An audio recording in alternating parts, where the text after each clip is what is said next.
Today we will be hearing from author Josh Cowen. Josh Cowen is professor of education policy at Michigan State University and an author on topics related to education politics, school choice, and culture wars in the United States. In addition to each of the major academic outlets in his research field, his popular writing has appeared in outlets such as The Conversation, the Dallas Morning News, the Detroit Free Press, the Hechinger Report, the Houston Chronicle, the New Republic, the Philadelphia Inquirer, Slate, the Tennessean, the Washington Spectator, and more. He lives in mid-Michigan with his family. His new book is The Privateers, How Billionaires Created a Culture War and Sold School Vouchers. Now, please welcome Josh Cowen. Thank you. Thanks so much. Well, thanks so much for that kind introduction. Appreciate it. And thanks everybody for coming out this morning.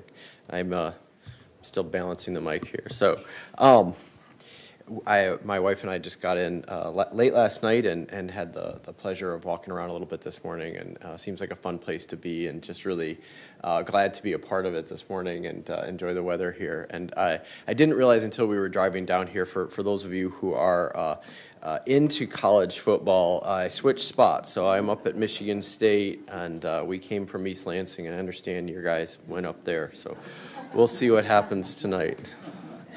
What I really want to do, so I've been going kind of all over the country on this, on talking about the book and talking about this issue of educational privatization, culture wars, book bans. You've got a lot of banned books in your state, unfortunately, don't you? So I've been trying to go to places where this is really a driving and critical issue. Of course, I think it's a critical issue everywhere, but in some states it's really kind of on the front lines, and that kind of couldn't be more true than here in Iowa. And I talk a little bit about Iowa in the book, talk a little bit about how what's going on in your state sort of is part of this larger long-term national push to do the kinds of things that I write about here, that some of the other authors here have talked about and are going to talk about later. So what I thought I would do is I would read a few pages from the book just to kind of orient you toward what I have to say in general, and then I really would love to have a conversation with the rest of the time, because there's a lot of stuff that's going on. I wish I could tell you that there's, for as many of the Iowa specific and the state specific pieces of all of this stuff, that there's a whole lot of it that really is nationally driven by just a handful of very, very, very wealthy people. And hopefully we can kind of share a little bit together. I can take some things from you, and I can maybe hand you guys some sort of thoughts on this as we move forward together. Does that sound okay? Sound good? Okie doke. So this book, The Privateers, has come out of, I have been spending on and off 20 years thinking about this stuff since I was a young graduate student in 2003, 2004 when this stuff started, and now this has been a long-term plan. And so what I wrote about in the book is kind of the lessons that I learned, how on just kind of the tools of my profession, social science, policy analysis, program evaluation, these voucher schemes like the one that you have here have defunded public schools, they've devastated student learning, and above all, perhaps have discriminated against vulnerable kids and families. And that is the story. Okay, so if you, I hope you buy the book. I hope you buy the book over at Prairie Lights. But even if you don't, or if you do to support them and you don't get to the book, those are the three things that I want to tell you. Vouchers defund public schools. They devastate student learning, and they discriminate against vulnerable kids and families. But there's a little bit more sort of underneath that. So I want to sort of share with you a little bit about that, and then let's chat. Does that sound good? Forgive me, I'm at a point where I do need these readers. So much of the story I have to tell is something like the machinations of one big metaphorical family. There is deep old money involved.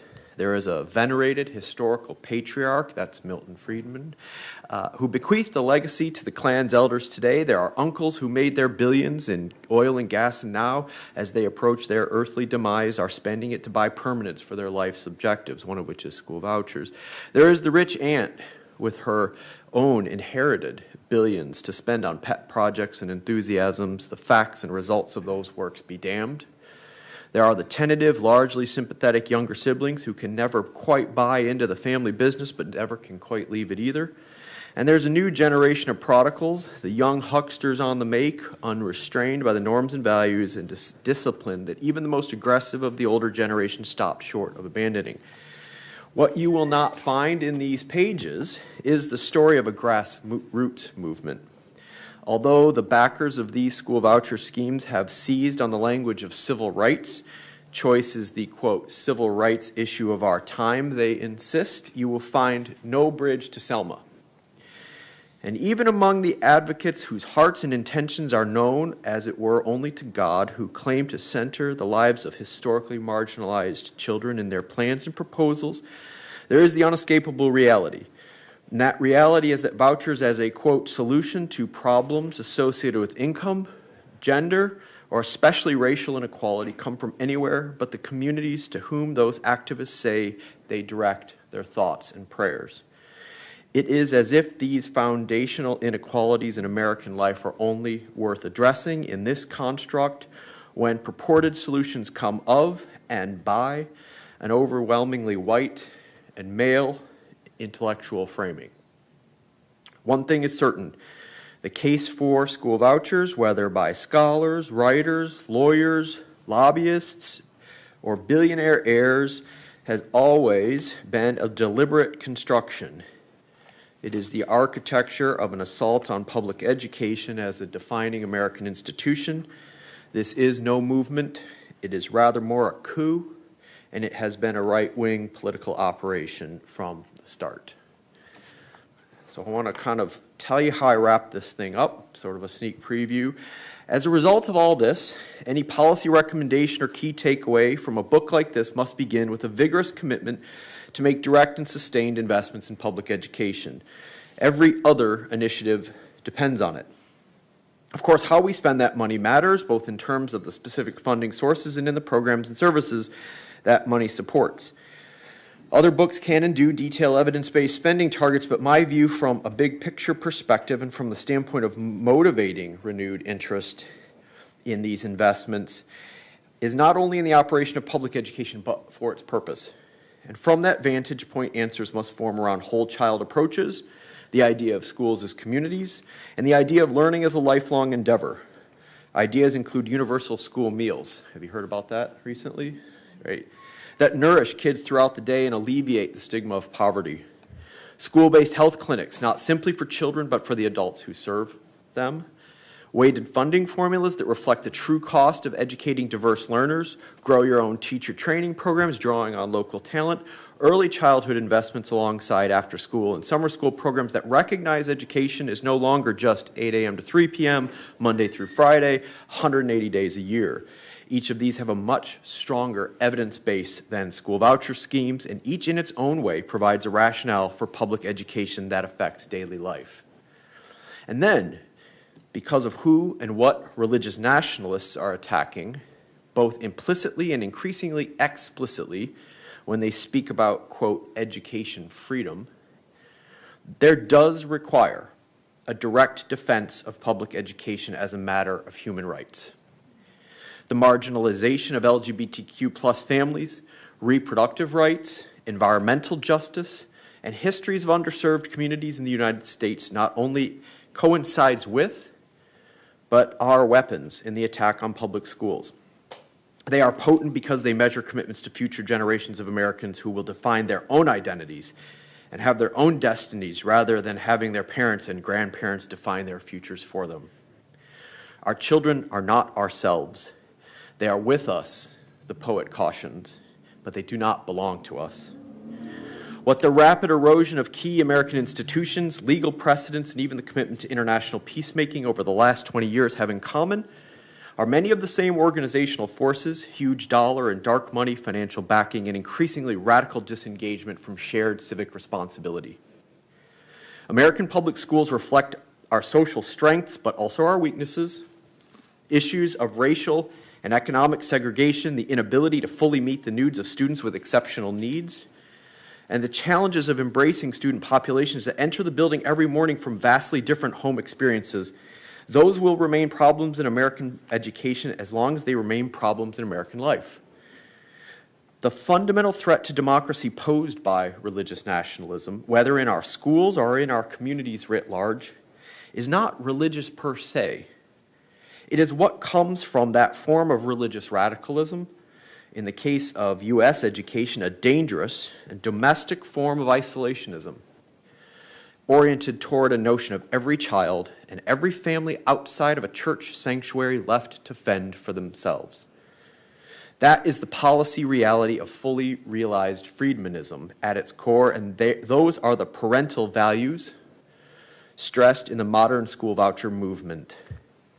Betsy DeVos is on record lamenting that public schools, in her view, displaced churches as centers of community, and for her belief that school choice will reverse that trend. She wants to advance God's kingdom through these voucher schemes. So any recommendation away from that view that I might have in the language of policy analysis or any tenet in the language of civic values would start with an unconditional rejection of the reckless disregard held by Christian nationalists for children who do not look or love or pray the way they do. It would be based on the reality that rigorous evidence from political science, economics, sociology, and educational thought strongly points away from school vouchers entirely and from much of school choice policymaking more broadly as anything resembling a comprehensive solution to the problems still entrenched in American education.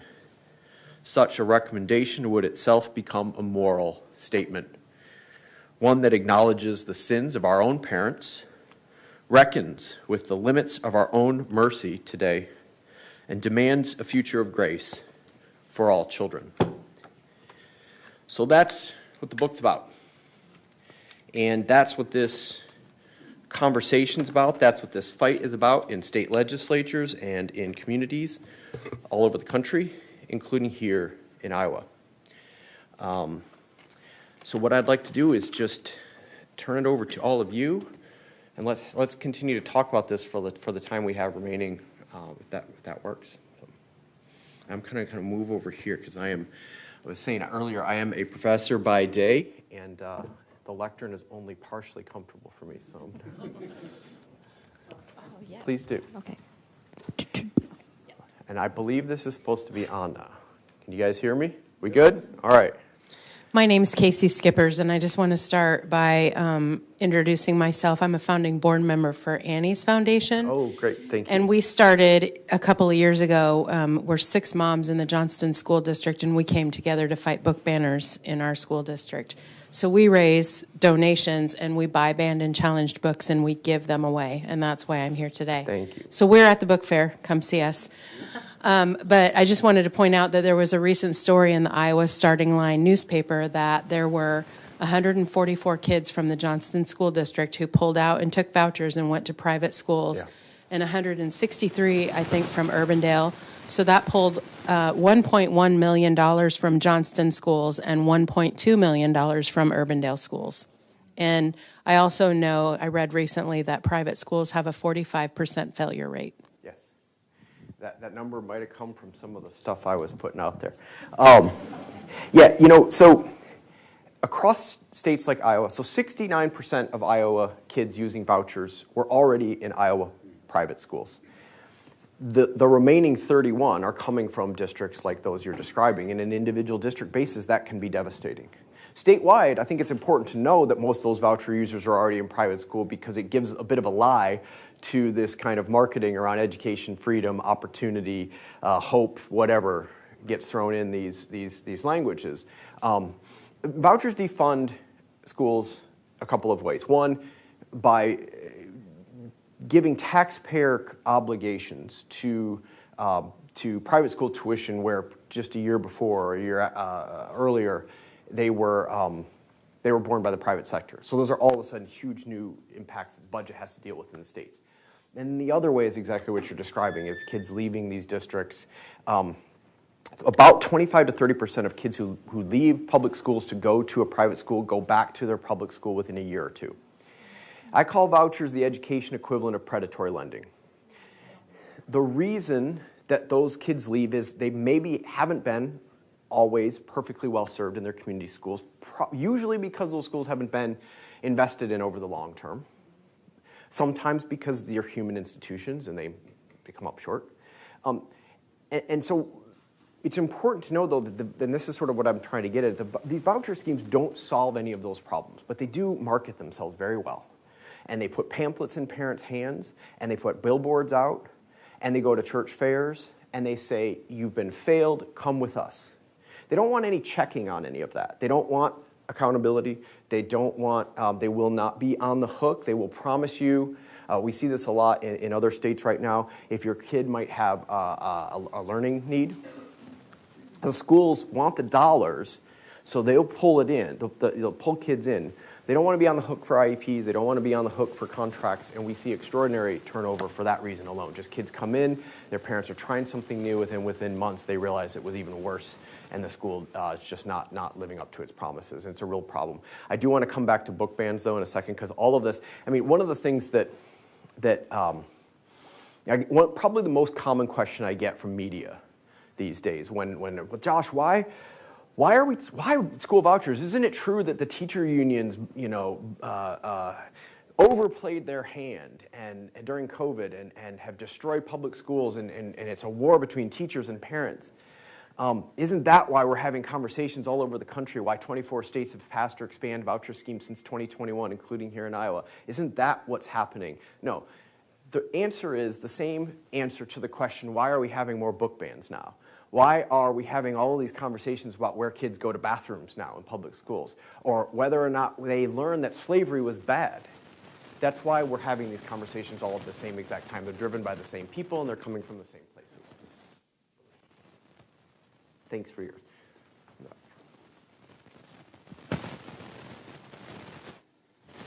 Hi, so I'm a teacher, and I know that at least in Iowa City, and I'm sure in other places around Iowa, a lot of times the idea is that students with special needs that go to private schools, they're not these private schools are not necessarily required to have teachers that are especially licensed or given specific training.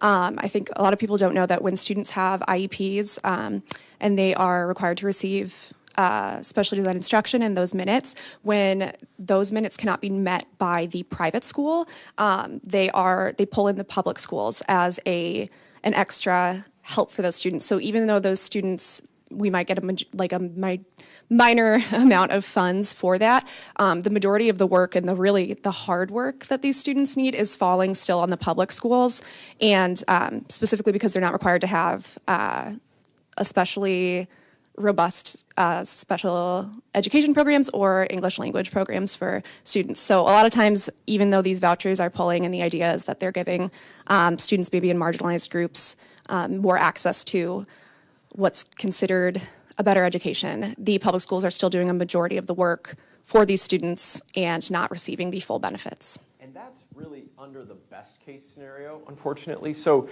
one of the things, the biggest lie behind all of this stuff is that these vouchers just give parents a coupon to go make, the phrase is to choose the school that best fits their child's needs. And the biggest lie is that none of that's actually true. It's the schools that do the choosing. With vouchers, it's the school's choice, not school choice for kids and families. And the best estimates that I've seen is that about half as many diverse academic learners, kids with special needs, are in private schools using vouchers as are in public schools. At the absolute max, it's about a half. So in most states, about 20% or so of kids have some type of learning need, either fully diagnosed or partially diagnosed, and at most maybe 10% in the voucher schools. And I think that even that's a high end. What the schools are learning to do, so you guys, I believe we're in the second academic year for the voucher schemes here. So once 4 or 5 years come in, one of the things these private schools learn to do, in addition to raise tuition as soon as the vouchers turn on the dollars, which you saw here right away, they learn how to avoid scrutiny from both press, and to the extent there's any sort of oversight at the state level, which there's not anymore, but they do a lot of admitting on the front end. And then where the discrimination comes, where the no room at the end comes, where the it's not working out comes, is in the weeks and months that follow. And that's one of the reasons you see these kids exiting out, because there's just not nearly as much oversight. And this is true with public schools too, by the way. There's not nearly as much oversight on who's leaving and who's moving around as the front end questions. So you do get a lot of admissions up front of kids with special needs, kids, by the way, older kids who might identify as LGBTQ, kids from different structured family backgrounds. A lot of that looks kind of okay and evened out at front, and actually they have really enormous turnover rates. And I believe here in this state, in some states, the voucher payments are quarterly or monthly to the schools, so there's at least some monetary incentive for the schools to keep kids as long as possible. In this state, it's a lump sum payment up front, and the school hangs on to those dollars for the rest of the school year until there's a re-verification process for enrollment over the summer. And so there's absolutely no incentive whatsoever for the schools to keep those kiddos. I saw some.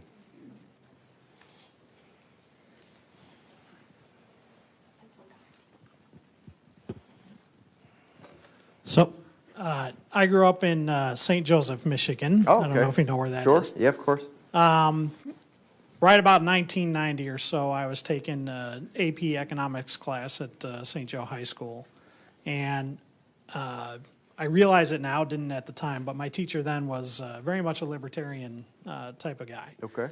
But I remember, and I don't know why this stuck with me, but I remember lessons in that class talking about using economic theory to make schools better, right? Yeah. But back then, it was all about school choice was within the public school system. Yeah. So the whole idea was you would be able to pick which high school you went to within your state or within your district. The dollars would follow you to whichever elementary school you went to, and the theory was that all this competition would make each school want to be better and get those dollars. So is that kind of where this all started, and how's it evolved from there? So, good question. So, a couple things packed in here. So, there are a couple big, the sort of billionaires pushing these things, and they have been pushing them since even well before 1990, but kind of come in two forms. So, there's the Christian nationalist types, the Betsy DeVosses of the world, who, when they're not out there talking about vouchers, they're worried about bathrooms and things like that. And then there's and making sure kids stay in lifelong student debt. That's the other issue that comes up from those folks for whatever reason. The other group are more affiliated with the Koch people, the Charles Koch industry, the oil and gas billionaires that I mentioned at the top. And they're not quite as well covered, I think, in kind of national media coverage about vouchers and some of these schemes. But what they really think, they think public schools are just government in communities. And they don't like government because they like to burn holes in the ozone layer. And they don't, or whatever, right?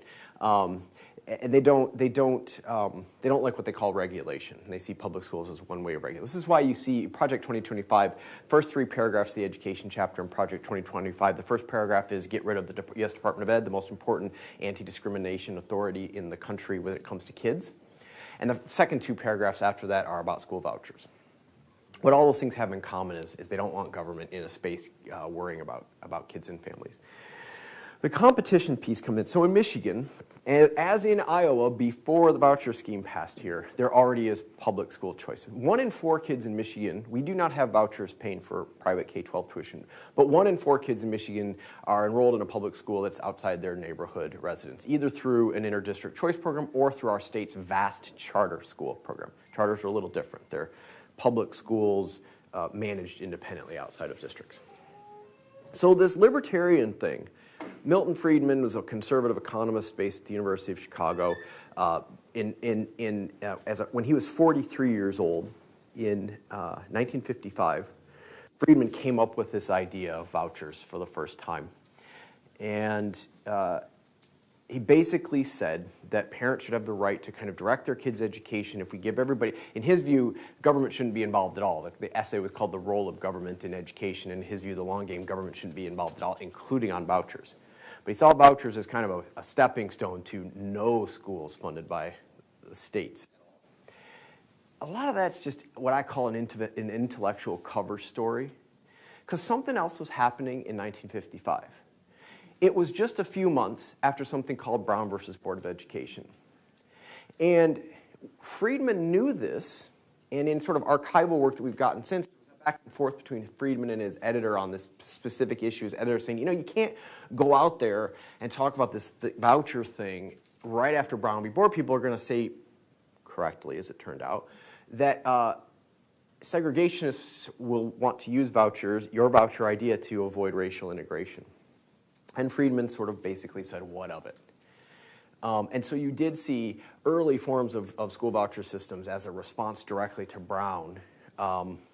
The idea being giving parents a coupon and then they could go out and self-segregate if they wanted to. And Friedman endorsed that explicitly in his text. Parents could go to what he called an all-white school, or what he called a colored school, or what he called a mixed-race school. As long as parents were choosing, it didn't matter what the result was. Does that sound familiar today? Yeah, doesn't it? So this is just an update at this point. Last thing on this competition, then I want to get to more questions. So competition, so if you're thinking about things in terms of social science, the only spot, I have 8 things to know about, I sort of have 8 summaries about what data say about vouchers and up front before I get into the history of this stuff. And of those 8, only one of them has anything resembling a silver lining or an update. And one of those things is that when you do introduce some form of mild competition into the public school system, from time to time, at least as measured by test scores, you do see some of those test scores tick up. But the catch of this is, when it's voucher-induced competition,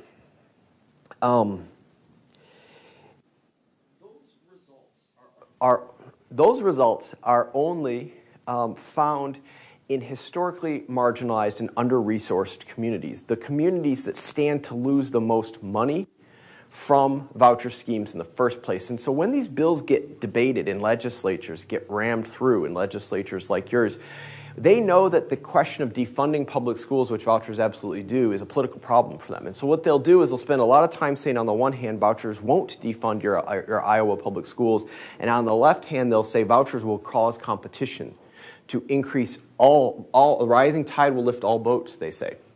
Both of those things can't be true. They either will not defund the public schools, or they will not have a competitive effect. But this is something that I kind of say at the end of this, right? I think it's really important to reflect that those competitive effects are only found in those historically under-resourced communities, and effectively communities that stand to lose even more money than they've already lost by historical disinvestment from them. And at the end of the day, I think for folks who want to oppose these voucher schemes, who want to stand up for public schools, who want to oppose book banning, who want to say we need to be more inclusive in how we treat community spaces, I think we do need to at some point talk not just about the evidence, but talk about what's right and what's wrong. And so in those terms, when it gets to competitive effects, what I say is I decline to accept the idea that pitting vulnerable communities against each other for scarce resources is moral public policy. And that's my answer to the competitive effect thing. What a libertarian economist writing in the wake of Brown versus Board of Education has to say be damned. At some point, we need to talk about what's right and wrong too, and not shy away from that conversation.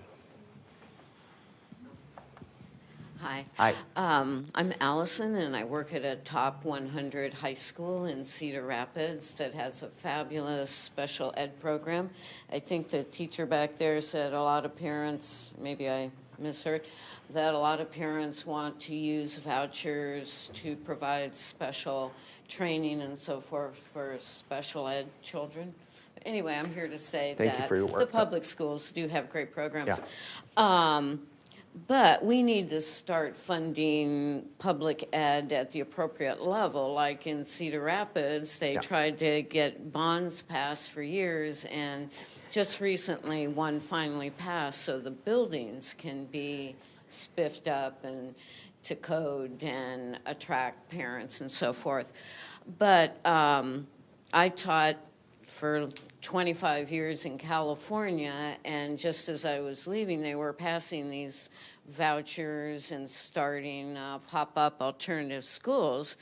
But what I thought I heard there was it kind of crashed and burned recently because these small pop-up schools, so to speak, didn't have the funds to attract top-tier teachers, and if there were high schools, they didn't have money for labs and special facilities and so on and so forth. So am I wrong that some schools have tried vouchers and they didn't work? So those of you who've been in education or still in education, thank you for the work you do. It's hard to run a school, right? It costs money to run a school, public or private, and there are a lot of great private schools out there. The problem is, it gets back to something I said a second ago, in general, it's not those elite private schools or those really well-intentioned schools that are well-run and have been in place for a long time serving communities that take vouchers. It is the pop-up schools. It is a set of financially distressed schools that often close anyway. 40% of schools in Wisconsin, where I did a lot of my work, just not that far from here, that have taken voucher payments have closed over time. Betsy DeVos's 501c4 voucher advocacy organization is running a sort of a side campaign called Save Our Catholic Schools. I mean, they are walking right up to the line of saying the whole point of this stuff is to bail out these financially distressed private schools. The reason these schools are financially distressed is, number one, it's hard to run a school, it's expensive to run a school, and in some cases they're financially distressed because the market responded and said this school isn't any good. I'm not somebody that celebrates school closure, whether it's public, private, charter, whatever. I think it's actually generally bad. We know across a variety of other sort of metrics when we're dealing with, say, housing insecure children, kids from migrant communities, kids who might be refugees. One of the first things that sort of the grant funding, the investments the federal government makes in those kids, they want to make sure the kids are staying in a school, just a school. I mean, short of something like an abusive or some awful situation, just stay in the school to give some grounding for the child before we kind of think about this market stuff or anything like that. So school closures are incredibly disruptive, public, private, charter, whatever. But when you're using some on their own terms, these things fail. They have high closure rates. They have horrific test scores. They can't respond to market competition without bailouts from the federal government or from states. It's hard to run a school. It's expensive to run a school. Public schools have generally been, across the board, even in well-funded states, underfunded with respect to the kind of the actual cost of educating children and educating diverse learners in particular. I don't find it a flex that some of the voucher advocates, including those in your state, kind of go running around talking about how they can educate children on the cheap. They say that as if that's a good thing. Yeah, I mean, they're just lying too, to be honest with you. I mean, because they want more and more money. When they want these they want more and more spending. They just don't want it to go to public schools. They want it to go increasingly to schools. 90% of private schools, by the way, are run out of churches. And I'm not, like I said in the book, I'm not here to beat up on churches or religious. I'm a religious man myself, singing a church choir. But there's a difference between saying that the church should get bailed out by taxpayers when we've got public schools and other priorities. In Arizona, this is blowing a hole across the state budget, not just in public schools.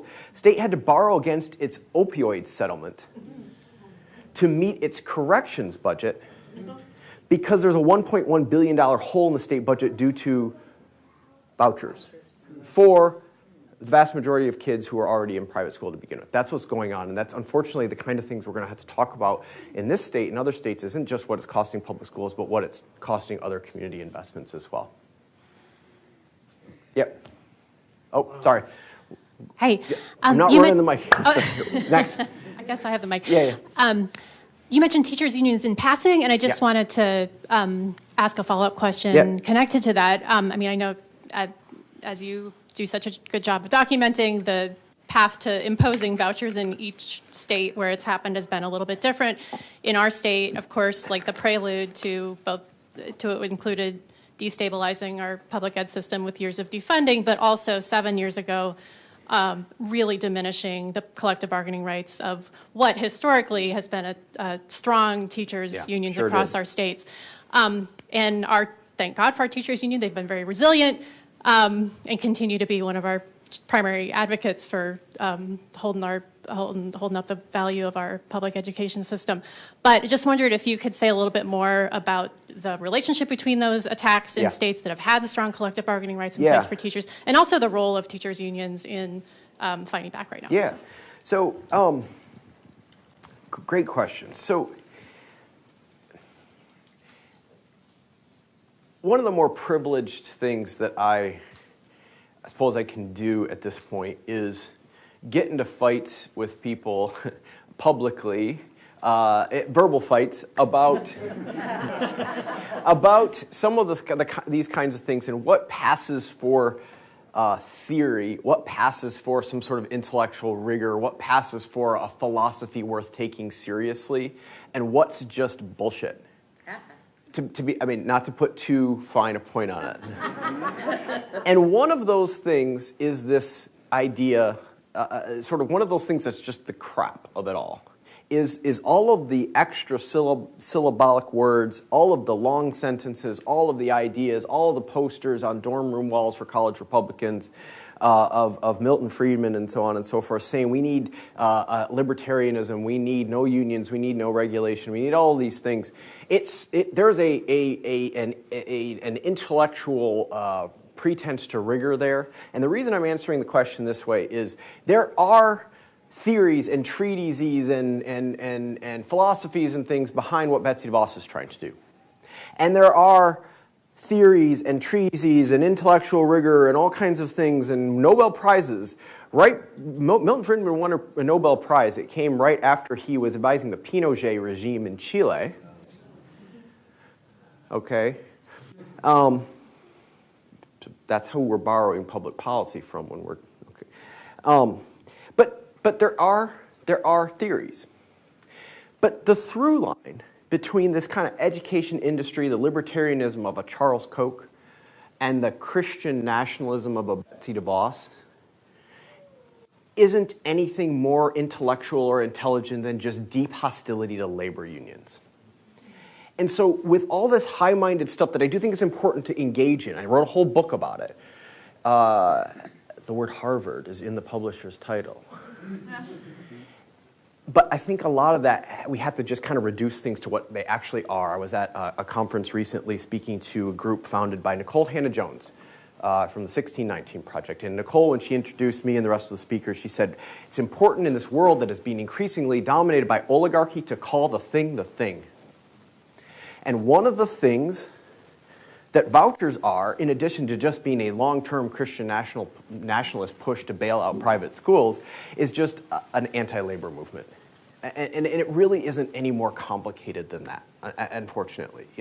And there are, listen, I can't stand up for every single thing that every public school has ever did. Sometimes when I speak to public school groups, somebody tells a heartbreaking story about a way the public school has let them down, or a way a local union stood up for someone that maybe didn't quite deserve some sticking up for. That's not the argument. The argument is, in general, what are the best ways that we can kind of come together to solve some of these problems that are in the public school system, that are part of the teaching profession, that are part of the needs that communities have to take care of their most vulnerable kids. And on balance, right now, there's no extra billionaire fighting vouchers. There's no there's no sort of dark money network of financiers like an Elon Musk standing up for public schools. There are teachers' unions. There are a handful of community groups. I have found, and here's the thing, vouchers have never survived a statewide ballot vote. Did you know that? Never. When put to, there are 3 on the ballot right now this election, Kentucky, Colorado, and Nebraska. And so we don't have, folks who oppose these schemes don't have the billionaires behind them. I mean, there's 1 or 2. I don't know how Mark Cuban feels about vouchers, but it's the teachers' unions, but more importantly, it's voters, and it's actual parents. not those who want to create what I call a new form of religious separatism in this country through a voucher system, but folks who actually do want to invest in schools and communities. And those, certainly labor is an important part of that pushback. But at the end of the day, they've got 1,000 things that they're dealing with too. At the end of the day, the biggest defense against these things are voters who time and time again have rejected these schemes. It's why you need the DeVos folks. Is why Betsy DeVos spent all this money in your election cycle a couple of years ago to primary out a bunch of rural Republicans, of all people. It isn't just woke Democrats or whatever they want to paint it as. It isn't just Randy Weingarten that don't like these things. Historically, rural Republicans have been opposed to them too, for the simple fact that there aren't any private schools in their communities. And they believe in their public schools, perhaps for slightly different reasons, but they believe in them too. And it's been those specific folks who've been primaried out by these dark money schemes the last couple of years. So why are the Koch brothers and dark money so intent on keeping school vouchers? Is it to keep social status layers in place and some of the things that Donald Trump talks about? What is their purpose and agenda? You know, with the Koch industry folks in particular, it really does come down to trying to get rid of all forms, as they see it, of government. And Koch, Charles Koch's son, famously in an interview said they had to read Milton Friedman around the family dinner table, and it's not clear whether he was speaking facetiously or not, but he was sort of saying so entrenched with Friedmanism and this libertarian economic thought was his family. Right, so some of this just comes down to this ideology. There's a lot of writing right now, and I can't sort of take it on, especially in a limited time setting like this, but there's a lot of writing right now about kind of this appeal, this new appeal of kind of the libertarianism to certain voters, this cycle in particular. And a lot of that comes down to this idea that, like, you know, all of us can be self-made if only we put our effort in, you know, or all of, I think that there's real belief from, you know, up to the very top in Koch world about that. And that's why they think vouchers are such a great solution. Instead of investing in public schools, which is just more government, let's just, again, give everybody a coupon and let them go figure it out for themselves. But again, that's not how it actually works. You know, it isn't about parents going to schools. It's parents going to schools, and if you don't look like or love like or pray like the school wants you to, there's no room at the inn for you or your child. And that's just a complete, I don't even know that it's a weakness of the theory. It's just a false promise.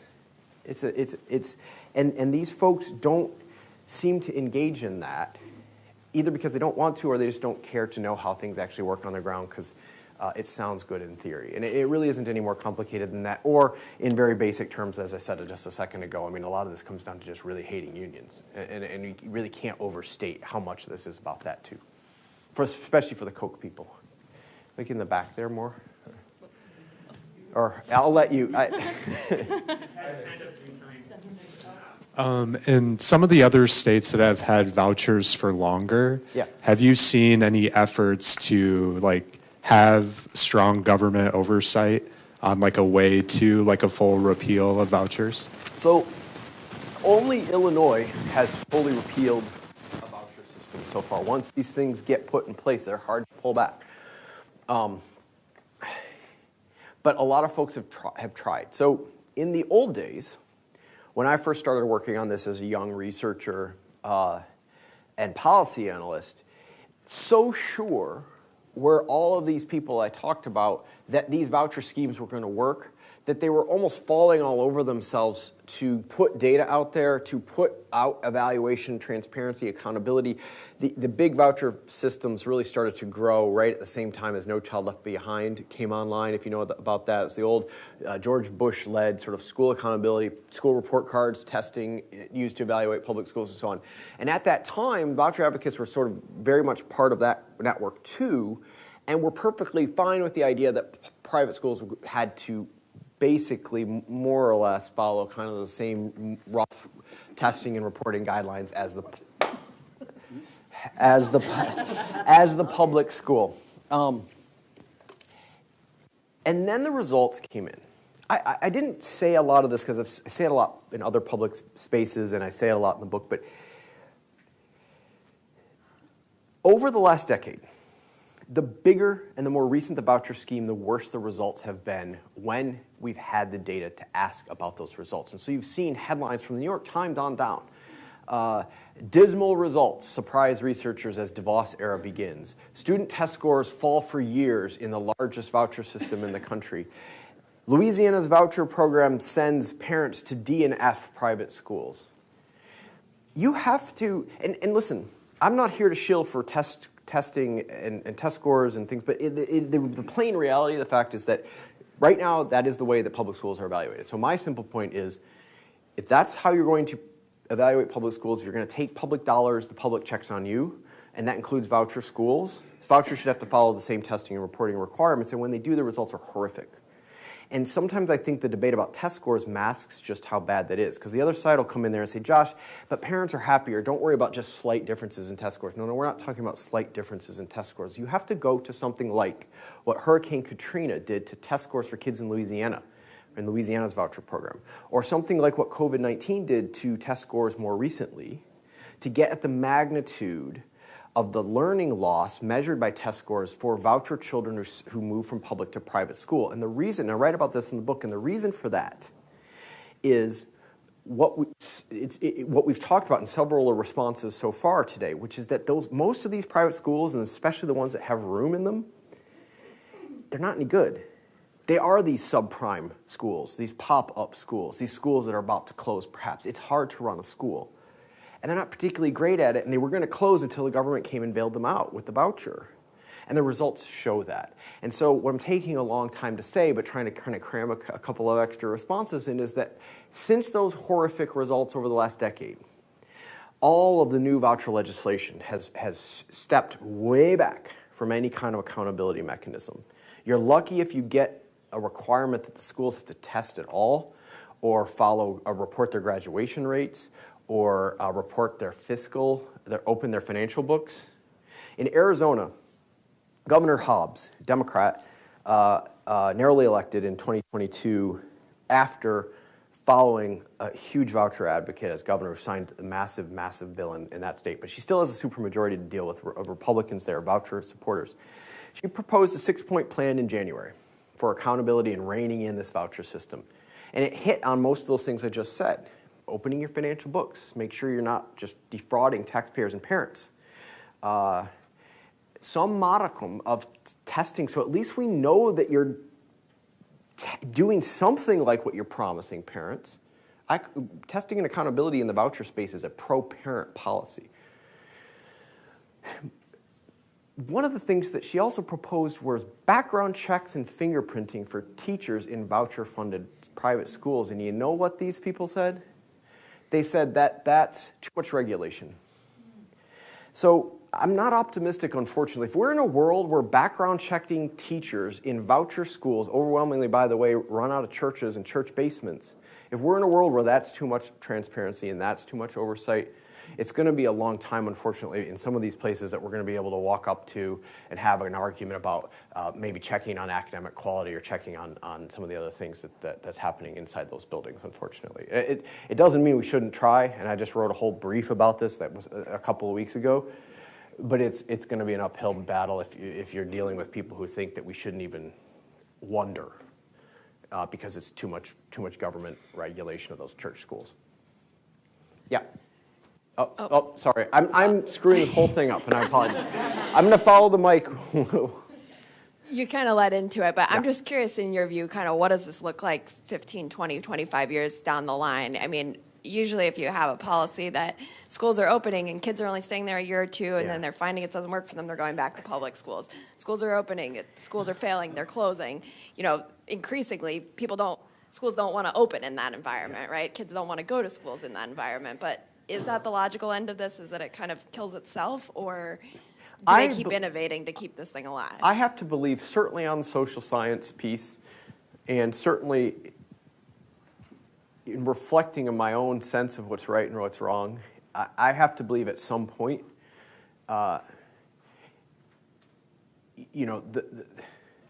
the story of how bad these things are is going to come out and is going to cripple this voucher push.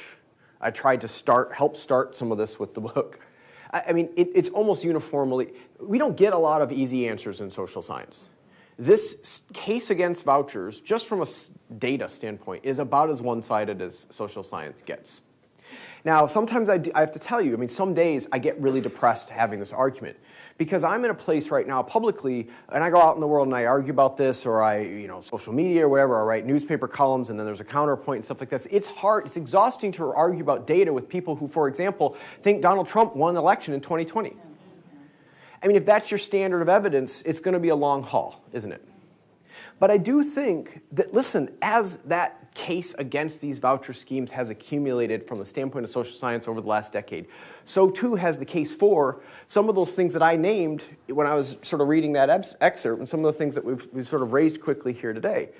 It turns out that there's a lot of I've picked on right-wing theories today. Some of the things we know most about, I think, have long-term promise to replace the conversation again, not just because the data are there, but because increasingly they're both right and they're obvious. So just some of those examples again. It turns out that hungry children learn less well. It turns out that cold children in the winter and hot children in the summer learn less well. So investments in universal school meals, investing in new heating and cooling systems. It doesn't sound like an educational intervention, but it is. We just came out of a pandemic. It turns out that children who are struggling to breathe because maybe they're asthmatic or the room isn't properly ventilated don't learn as well. Investing in new ventilation systems.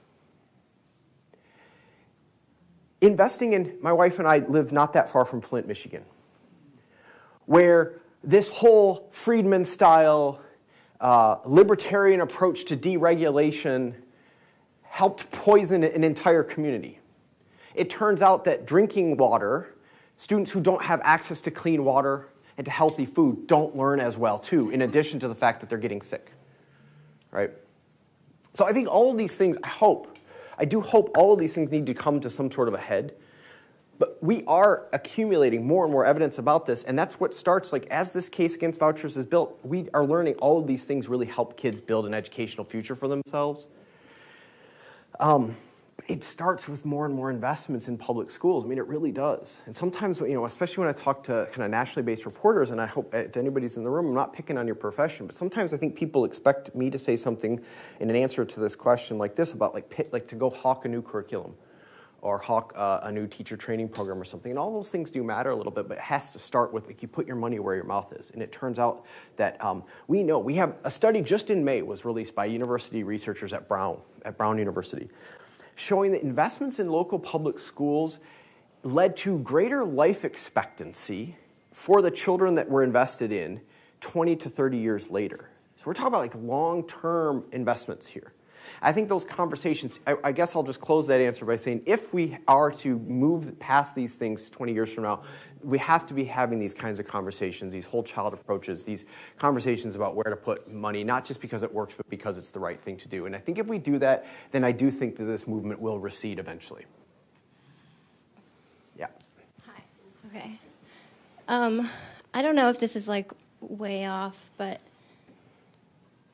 I don't even know how to formulate this question. Would you say there's been any kind of failure on the Democratic side of messaging that, bigger picture, elementary to higher education, schools are so much more than just a job pipeline and an extension of the marketplace, and so we need to think of them as more than that? Sorry, I'm shaking. I hate talking in front of people. No, thank you for that question. I think the answer is yes. I think there has been a failure of messaging, and I'll kind of say I think part of it is, listen, I don't know that I want to acknowledge and affirm that schools of any sort are absolutely more than a job pipeline, but I also want to kind of acknowledge and affirm that sometimes that top of line, parents do have a diverse set of reasons for what they want their children's education to look like and why they want them to be educated in the first place. The Betsy DeVosses of the world will say it's to advance God's kingdom on earth. Others would say, I just want my child to be safer and wealthier, or at least have a little bit more comfort in life than I did. And that might be an economic argument. I think where Democrats have failed on this, and this has kind of been, if I have any kind of coherence here today, one of these themes that I keep trying to bring up is, I do think at some point they need to talk about investments in public schools because we're investing in children. And I don't just mean dollar amount, but making human investments in children, number one. And also not shying away from a conversation about what's right and what's wrong. You don't have to call out everybody's lifestyle or everybody's faith tradition or everybody's marital status or everybody's way of raising their children, but just some basic stuff. I mean, from everything from, we shouldn't have a coup on January 6th, to it isn't okay that we have one of the highest rates of child poverty and child malnutrition in the so-called developed world. Or it isn't okay that 3 days after 6 right-wing justices expanded the rights of private schools in this country in a hot day in June 2022, the Supreme Court ruled in Carson v. Macon that vouchers could be used not just for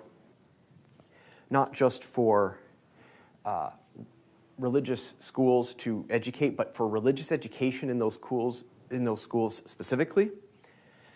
That was just 2 years ago, and then 3 days after that, those same 6 right-wing justices rolled back 50 years of reproductive rights for half the people in this country. All of these things are kind of happening at once, and I think we get more comfortable